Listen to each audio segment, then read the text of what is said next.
ফেডারেশনের যৌথ আহ্বানে আমরা রাজ্যব্যাপী যে কর্মসূচি গ্রহণ করেছি, যার নামকরণ করা হয়েছে প্রজন্ম বাঁচাও। আজকে কুমারঘাটে 3 ঘন্টার গণ অবস্থানের মধ্য দিয়ে এই কর্মসূচির সূচনা হচ্ছে। এই কর্মসূচিতে আমাদের মধ্যে উপস্থিত আছেন ত্রিপুরা বিধানসভার বিরোধী দলনেতা, আমাদের দেশের বাম গণতান্ত্রিক আন্দোলনের অন্যতম শীর্ষ নেতা কমরেড জিতেন্দ্র চৌধুরী, উপস্থিত ডিওয়াইএফআই এবং টিওয়াইএফ এর নেতৃবৃন্দ,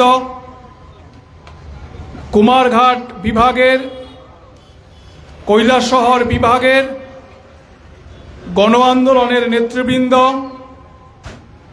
এবং উপস্থিত যুব বন্ধু ভাই বোনেরা এবং এই কুমারঘাট বাজারের সম্মানীয় ব্যবসায়ীবৃন্দ, দূর থেকে যারা আমাদের আলোচনা শুনছেন, আপনাদের সবাইকে আমি আমার নিজের পক্ষ থেকে এবং ডিওয়াইএফআই ত্রিপুরা রাজ্য কমিটির পক্ষ থেকে উষ্ণ অভিনন্দন জ্ঞাপন করছি।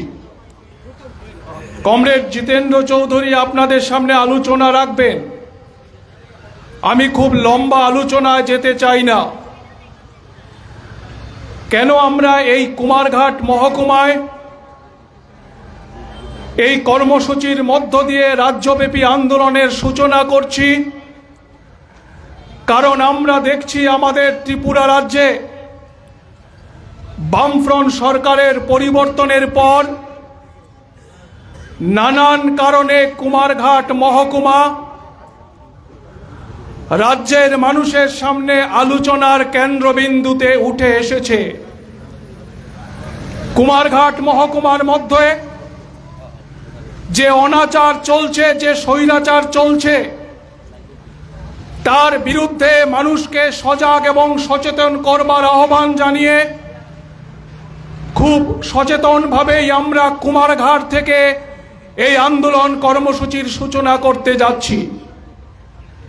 কুমারঘাট মহকুমা প্রথম আলোচনার কেন্দ্রবিন্দুতে উঠে এসেছিল। আপনাদের নিশ্চয়ই মনে থাকবে, প্রশাসনের চরম ব্যর্থতার কারণে এখানে রথকাণ্ড সংগঠিত হয়েছিল। নির্মমভাবে কয়েকজন নিরীহ মানুষের প্রাণহানি হয়েছে। কিন্তু আমরা জানি যে প্রভাবশালীদের ব্যর্থতার কারণে এই রথকাণ্ড সংগঠিত হয়েছে। আজও তাদের বিরুদ্ধে আইনগত কোনো ব্যবস্থা গ্রহণ করেনি প্রশাসন, কারণ তাদের পেছনে শাসক দলের স্টাম্প লাগানো আছে। একটা অনাচারের সাক্ষী থেকেছে কুমারঘাট মহকুমার মানুষ। দ্বিতীয় দফায় কুমারঘাট মহকুমা রাজ্যের মানুষের সামনে আলোচনার কেন্দ্রবিন্দুতে উঠে এসেছিল। এখানকার একজন প্রভাবশালী রাজনৈতিক নেতা, উনার পরিবারের একজন সদস্যের বিরুদ্ধে ধর্ষণের অভিযোগ উঠেছে। বহু লড়াই আন্দোলন হয়েছে রাজ্য জুড়ে, কিন্তু তার বিরুদ্ধেও কোনো পদক্ষেপ গ্রহণ করতে পারেনি মানিক সাহার প্রশাসন। একটা অনাচারের দ্বিতীয় দফায় সাক্ষী থেকেছে কুমারঘাটের মানুষ।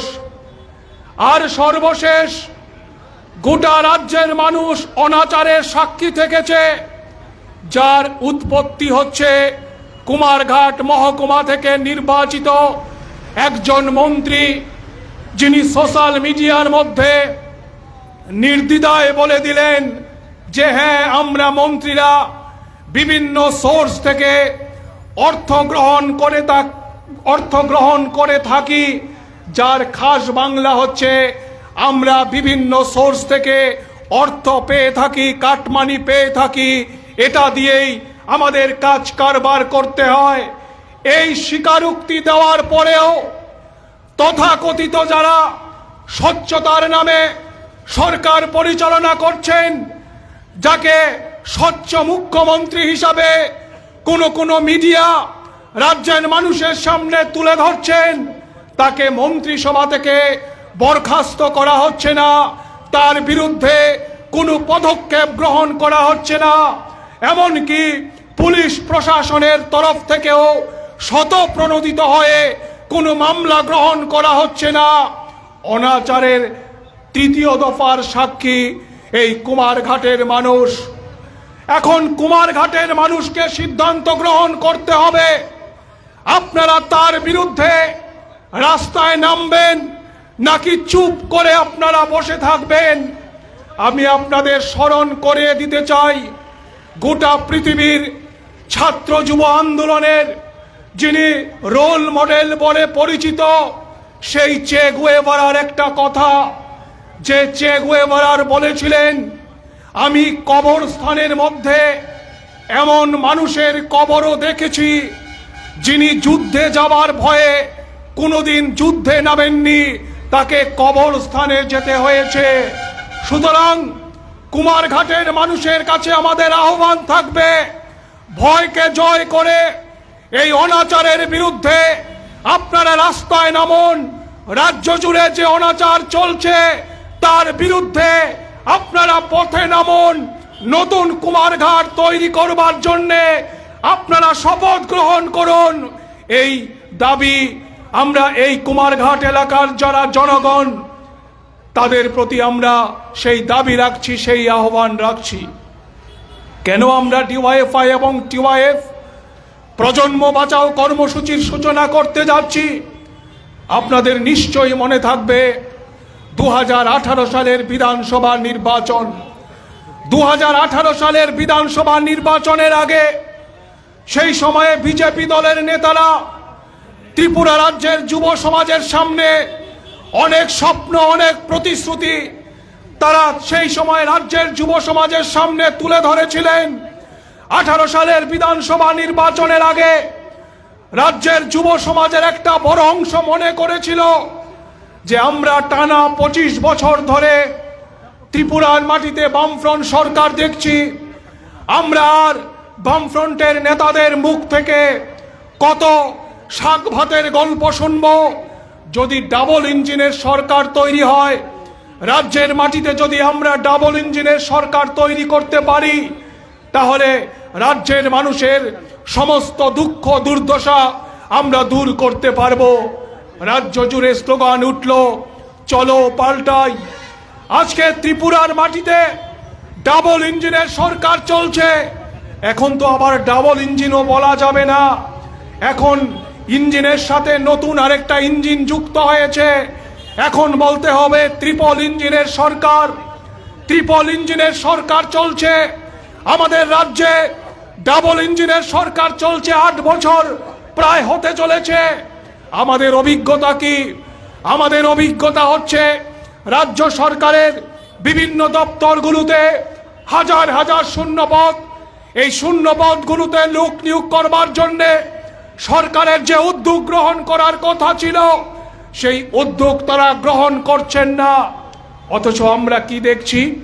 প্রতি সপ্তাহে, প্রতি মাসে আগরতলায় সংবাদ সম্মেলন করে মন্ত্রিসভার একজন সদস্য উনি ফিরিস্তির পর ফিরিস্তি তুলে ধরছেন। ওই দপ্তরে এত লোক নিয়োগ করা হবে, ওই দপ্তরে শূন্যপদ পূরণ করার জন্যে সরকার সিদ্ধান্ত গ্রহণ করেছেন। শুধুমাত্র ফিরিস্তির পর ফিরিস্তি, কিন্তু মাস যায়, দিন যায়, বছর যায়, 3 বছর 4 বছর অতিক্রম হয়ে যাওয়ার পর একটা নিয়োগ প্রক্রিয়া তারা সম্পন্ন করতে পারেন না। আর প্রতিদিন আজকে রাজ্যের মানুষের সামনে একটা পরিচিত চিত্র হচ্ছে, ওই আগরতলাতে আপনারা দেখবেন প্রায় প্রতিদিন সকালবেলায় বিভিন্ন দপ্তরে যারা ইন্টারভিউ দিয়েছেন তারা কখনো মুখ্যমন্ত্রীর বাড়ির সামনে, কখনো মন্ত্রিসভার অন্যান্য সদস্যদের বাড়ির সামনে ধর্ণা প্রদর্শন করছেন তাদের নিয়োগ প্রক্রিয়াকে দ্রুত সম্পন্ন করবার জন্যে। নিয়োগ প্রক্রিয়া সম্পন্ন করা তো দূরের কথা, কোনোদিন মুখ্যমন্ত্রী কিংবা মন্ত্রিসভার সদস্যরা তাদের সাথে দেখা পর্যন্ত করছেন না। আমরা যারা ডিওয়াইএফআই করি আমাদের চোখের সামনে অভিজ্ঞতা আছে। আমাদের রাজ্যে যখন বামফ্রন্ট সরকার ছিল তখন জিতেন্দ্র চৌধুরীরা মন্ত্রিসভার সদস্য ছিলেন। আপনারা কেউ বলতে পারবেন যে বামফ্রন্ট সরকার থাকার সময়ে আমাদের রাজ্যের বেকার ছেলেমেয়েরা তাদের ন্যায্য দাবি নিয়ে তৎকালীন সময়ের মুখ্যমন্ত্রী মানিক সরকার কিংবা জিতেন্দ্র চৌধুরীদের বাড়ির সামনে তারা ধর্ণা প্রদর্শন করছেন, কিন্তু তারা তাদের সাথে দেখা পর্যন্ত করছেন না? একটা উদাহরণ আপনারা কেউ তুলে ধরতে পারবেন না? বন্ধু, একটা উদাহরণ নেই। আজকে আমাদের বুঝে নিতে কোনো অসুবিধে হয় না যে এ রাজ্যে কারা বেকার ছেলে মেয়েদের সাথে প্রতারণা করছেন, কারা এ রাজ্যের বেকার ছেলে মেয়েদের ভবিষ্যৎকে ভুল পথে পরিচালিত করছেন। এটা বুঝে নিতে আমাদের কোনো অসুবিধা হয় না। আজকে আমরা বিজেপির আমলে শুনছি, এতদিন আমরা যারা ডিওয়াইএফআই করতাম, আমরা লড়াই করতাম আনএমপ্লয়মেন্টের বিরুদ্ধে, অর্থাৎ বেকারত্বের বিরুদ্ধে। এখন বিজেপির আমলে একটা নতুন শব্দ যুক্ত হয়েছে, সেটা হচ্ছে আন্ডার এমপ্লয়মেন্ট, অর্থাৎ আংশিক বেকারত্ব। আপনি এমএ পাস করেছেন, বিএ পাস করেছেন, কিংবা উচ্চশিক্ষার ডিগ্রি নিয়ে বসে আছেন, আপনার যোগ্যতা অনুযায়ী কাজ মিলবে না। কত এমন টোটো চালক, কত এমন ডেলিভারি বয়দের সাথে আমাদের পরিচয় আছে যারা উচ্চশিক্ষার ডিগ্রি নিয়ে বসে আছে, তারা কখনো সুইগি, জোম্যাটো, ফ্লিপকার্টে ডেলিভারি বয়ের কাজ করতে হচ্ছে, টোটো চালিয়ে, টমটম চালিয়ে তাদের সংসার পরিচালনার দায়িত্ব গ্রহণ করতে হচ্ছে। আমরা মনে করি না কোনো পেশাই আমাদের কাছে ছোট না। আমরা ডিওয়াইএফআই মনে করি যারা ফ্লিপকার্ট, জোম্যাটো কিংবা অ্যামাজনে ডেলিভারি বয়ের কাজ করে সংসার পরিচালনা করেন, তাদের পেশা অনেক বেশি সম্মানের, অন্তত তাদের চেয়ে বেশি সম্মানের যারা বিজেপির নেতা মন্ত্রীরা তুলাবাজি করে সংসার পরিচালনা করেন, দুর্নীতির টাকায় যারা বড় বড় অট্টালিকা তৈরি করছেন, তাদের চেয়ে অনেক বেশি সম্মানের হচ্ছে ডেলিভারি বয়ের কাজ করে নিজেদের সংসার পরিচালনা করা।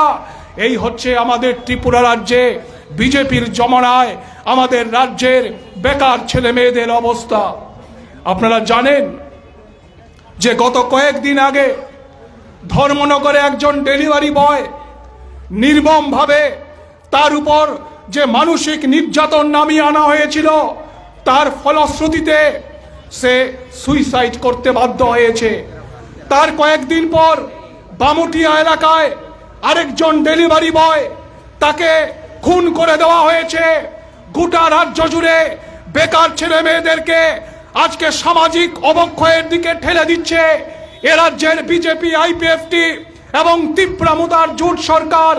একদিকে কর্মহীনতা, কর্মসংকুচন নীতি, আর অন্যদিকে নেশার সাগরে আমাদের রাজ্যের যুব সমাজকে ভাসিয়ে দেওয়ার জন্যে প্রশাসনের একেবারে উচ্চ মহল থেকে পরিকল্পনা করে তাদের ব্যর্থতাকে আড়াল করবার জন্যে নেশার সাগরে এ রাজ্যের যুব সমাজের ভবিষ্যৎকে ভাসিয়ে দেওয়ার জন্যে চক্রান্ত হচ্ছে, ষড়যন্ত্র হচ্ছে। আমরা বলি যারা নেশা সাম্রাজ্যের আসল কিংপিন, তাদের বিরুদ্ধে প্রশাসন কোনো ব্যবস্থা গ্রহণ করছেন না। বিভিন্ন সময় আমরা সংবাদপত্রে কিংবা সোশ্যাল মিডিয়াতে দেখি যে আরক্ষা প্রশাসনের বন্ধুরা নেশা সামগ্রীকে, এই নেশা সামগ্রী উদ্ধার করবার জন্যে কোথাও কোথাও অভিযান করছেন, কিন্তু যারা আসল কিংপিন, যাদের নেতৃত্বে এই নেশা সামগ্রী সারা ত্রিপুরা রাজ্য জুড়ে ছড়িয়ে পড়ছে, তাদের বিরুদ্ধে কোনো ব্যবস্থা গ্রহণ নেই। এটা আমাদের কাছে অত্যন্ত লজ্জার। আমরা যারা ডিওয়াইএফআই করি, টিওয়াইএফ করি, আমরা যদি দেখতাম যে আমাদের রাজ্যের মুখ্যমন্ত্রী রাজ্যের বিভিন্ন জেলাতে গিয়ে শিল্প কলকারখানা স্থাপন করবার জন্যে ভিত্তিপ্রস্তর স্থাপন করছেন, আমরা গর্ববোধ করতাম। কিন্তু না, এখন আমাদের রাজ্যের মুখ্যমন্ত্রী বিভিন্ন জেলায় গিয়ে উনি নেশা মুক্তি কেন্দ্রের ভিত্তিপ্রস্তর স্থাপন করছেন। সুতরাং আমাদের বুঝে নিতে অসুবিধে হয় না যে সরকারের প্রায়োরিটিটা কোন জায়গায়, কোন দিকে আজকে আমাদের ত্রিপুরা রাজ্যের মানুষকে নিয়ে যাওয়া হচ্ছে। সরকারের এই পদক্ষেপগুলির মধ্য দিয়েই আমরা সহজে বুঝে নিতে পারি যে সরকার সব দিক দিয়ে ব্যর্থ। এই ব্যর্থতাকে আড়াল করবার জন্যে আমরা এই সময় দেখছি কখনো ধর্মের নাম করে, সাম্প্রদায়িকতার নাম করে মানুষে মানুষে বিভাজন তৈরি করবার জন্যে এরা প্রচেষ্টা গ্রহণ করছেন। ধর্মকে হাতিয়ার করে মানুষের রুটি রুজি, জীবন জীবিকার যে সংকট, এই সংকট থেকে নজর ঘুরিয়ে দেওয়ার জন্যে তারা এখন ধর্মকে হাতিয়ার করছেন। আমরা বামপন্থীরা ডিওয়াইএফআই টিওয়াইএফ ধর্মের সাথে আমাদের কোনো বিরোধিতা নেই। যারা ধর্মপ্রাণ মানুষ, যারা ধর্ম নিয়ে বাঁচতে চান, তাদের প্রতি আমাদের পূর্ণ সম্মান রয়েছে। কিন্তু যারা ধর্মকে ব্যবহার করে রাজনীতিতে যুক্ত করতে চায়, যারা ধর্মকে রাজনীতিতে টেনে আনতে চায়, আমরা ডিওয়াইএফআই টিওয়াইএফ তার বিরুদ্ধে আমরা মানুষকে সতর্ক হতে বলবো। কারণ আমরা শুনেছিলাম সবার উপরে মানুষ সত্য, তাহার উপরে নাই। আজকে বিজেপি আরএসএস নতুন করে আমাদের শিখাতে চাইছে সবার উপরে জাত সত্য, সবার উপরে ধর্ম সত্য। এই ধর্ম জাতপাতের নাম করে শুধু আমাদের ত্রিপুরা রাজ্যের মাটিতে না, গোটা ভারতবর্ষ জুড়েই আজকে আরএসএস এবং বিজেপি ধর্ম এবং জাতপাতের তাস খেলে মানুষে মানুষে বিভাজন তৈরি করবার চেষ্টা করছে। যার ফলশ্রুতিতে আমরা দেখলাম ঘৃণা আর বিদ্বেষের রাজনীতির শিকার হয়ে আমাদের ত্রিপুরা রাজ্যের একটা প্রতিভাবান ছেলে, মেধাবী ছেলে এঞ্জেল চাকমা, তাকে উত্তরাখণ্ডের মধ্যে প্রাণ দিতে হলো। তার জবাব চাইতে হবে। আজকে যারা আরএসএস বিজেপির নেতারা গোটা ত্রিপুরা রাজ্য জুড়ে, গোটা ভারতবর্ষ জুড়ে ঘৃণা এবং বিভেদের রাজনীতির চাষ করছেন, তাদের কাছ থেকে জবাব চাইতে হবে। কারণ এঞ্জেল চাকমারা খুন হয়েছেন ওই আরএসএস বিজেপির ঘৃণার রাজনীতির কারণে। সুতরাং বুঝতে হবে পরিকল্পিতভাবেই এই সাম্প্রদায়িকতার রাজনীতি করা হচ্ছে, তাদের ব্যর্থতা থেকে আড়াল করবার জন্যে, নজরকে ঘুরিয়ে দেওয়ার জন্যে। আমার আলোচনাকে আমি আর দীর্ঘায়িত করব না। আমি শুধু এই এলাকার মানুষের কাছে আবেদন করতে চাই, আসুন বন্ধু, এই বামফ্রন্ট সরকার থাকার সময় তিল তিল করে রাজ্যটাকে যেভাবে তৈরি করা হয়েছিল, শিক্ষা থেকে কর্মসংস্থান, পানীয় জল থেকে রাস্তাঘাট, স্বাস্থ্য পরিষেবা থেকে যোগাযোগ ব্যবস্থা, সব দিক দিয়ে যেভাবে রাজ্যটাকে সামনের সারিতে তুলে ধরা হয়েছিল, আজকে সেই রাজ্যটাকে শ্মশানের দিকে নিয়ে যাচ্ছে আরএসএস পরিচালিত বিজেপি আইপিএফটির সরকার। সুতরাং এই অবস্থার পরিবর্তনের জন্যে, আগামী দিনে রাজনৈতিক ভারসাম্যের পরিবর্তন ঘটাবার জন্যে ঐক্যবদ্ধভাবে আমাদের রাস্তায় নামতে হবে। গোটা ত্রিপুরা রাজ্য জুড়ে এখন মানুষ এই আরএসএস বিজেপির হাত থেকে মুক্তি চাইছেন। আমাদের রাজ্যের যুব সমাজ তাদের কর্মসংস্থানের যে সংকট, তাদের সামনে নেশার রমরমা বাড়িয়ে দিয়ে যেভাবে তাদেরকে ভুল পথে পরিচালিত করা হচ্ছে, তার হাত থেকে শুধুমাত্র যুব সমাজ না, আজকে অনেক অভিভাবক, অনেক পরিবারের অভিভাবক অভিভাবিকারা এই অবস্থা থেকে বেরিয়ে আসতে চাইছেন। সামাজিক অবক্ষয়ের দিকে ত্রিপুরাকে নিয়ে যাওয়া হচ্ছে। যে এই অন্ধকার থেকে আলোতে বেরিয়ে আসবার জন্যে আমাদের রাস্তায় নামতে হবে।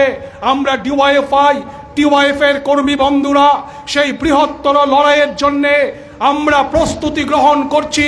শুধুমাত্র আপনাদের কাছে আমরা আবেদন করতে চাই, এই প্রস্তুতিতে ভয় ভীতিকে উপেক্ষা করে আপনাদের রাস্তায় নামতে হবে।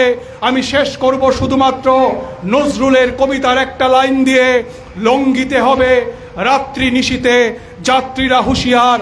আমরা হুঁশিয়ার থেকেই এই অনাচারের বিরুদ্ধে আগামীর লড়াইকে আরো বেশি শক্তিশালী করব, এই আশা, বিশ্বাস এবং ভরসা রেখে আরেকবার সবাইকে অভিনন্দন, লাল সালাম জানিয়ে আমার আলোচনা এখানে শেষ করছি। ইনকিলাব জিন্দাবাদ, ডিওয়াইএফআই টিওয়াইএফ লং লিভ।